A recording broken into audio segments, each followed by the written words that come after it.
One of the things that we're watching is the impact COVID-19 is having on Indigenous communities in Canada, including the First Nation in Quebec of Kahnawake, which is south of Montreal. And in Kahnawake, at least 5 cases confirmed so far. Now, for more than a week, all non-essential businesses in the community have been closed, trying to stop the spread. And that's having a major impact on the nearly 8,000 people who live there. Some members of the community are stepping up to make sure the most vulnerable get the help they need, especially the food they need. Take a look at these pictures from Kahnawake's Health and Social Services Department, an emergency food service, and you can see tables filled with donations that have been put forward and collected so far. So we wanted to spend some time with Ashlan Phillips, who's the coordinator behind this, and she works again for the Kahnawake Shakotiia'takehnhas Community Services, and she's right there on Kahnawake Mohawk territory for us this morning. I'm delighted to meet you, Ashlan. Thanks for being on our show. Thank you for having me. I don't know if we can go back to that picture, but that is really impressive, the kind of response you've had with donations. Yeah. Can you tell, this has just been a call that you put out just a few days ago. Tell me a little bit about, well, we should probably understand why you decided there was a need. What kind of need is there in Kahnawake for help?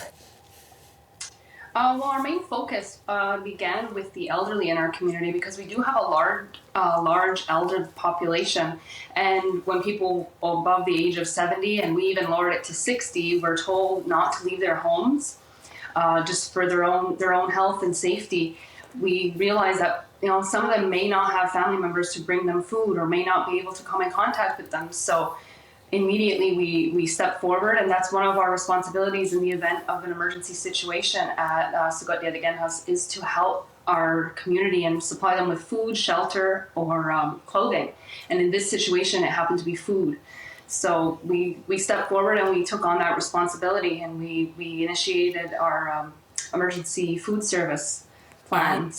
And you launched that, and you sought help, and what was the response in terms of people helping you help others?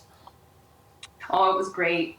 Well, as most businesses are going down to just essential service, our entire organization is based around essential service, but there are some non-essential staff who've been reassigned, and everyone has been amazing and very, very helpful. People have been helping pack food boxes, been helping with intake of new clients and so forth, and it's been incredible, and everybody's been doing an awesome job.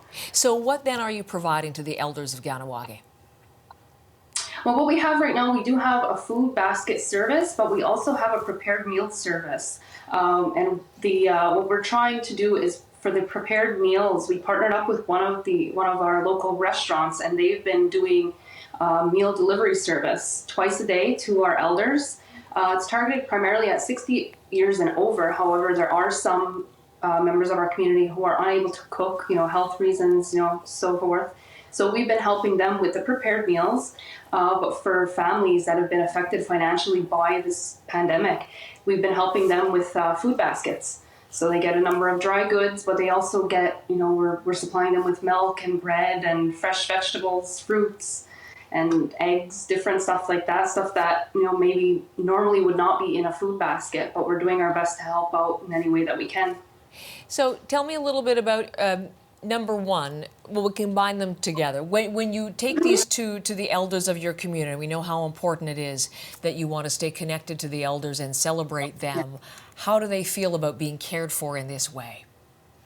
A lot of them have reached out and said how grateful they are, because a lot of them, they may have family members, but everybody's not supposed to be coming in contact with each other. Some people are in quarantine, different things, self-isolating. So a lot of them were very, very grateful, calling us up, letting us know that, we're doing, the service that we're providing is something that, it was really needed, and they almost weren't expecting it.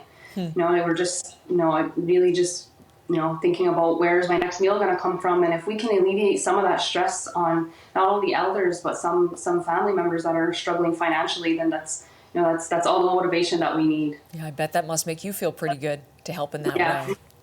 Yeah, it's great. Love that smile. I was struck by the fact that There was a stat that more than 50% of the community members of Kahnawake have underlying pre-existing health conditions, so they're more likely to experience serious complications from COVID-19. So it's very important they stay in. It's very important that they get the help they need from people like you. And Ashlan, it's a pleasure to have you on the program. Congratulations on the service you're providing, and thanks for your time today. Thank you very much. Ashlan Phillips.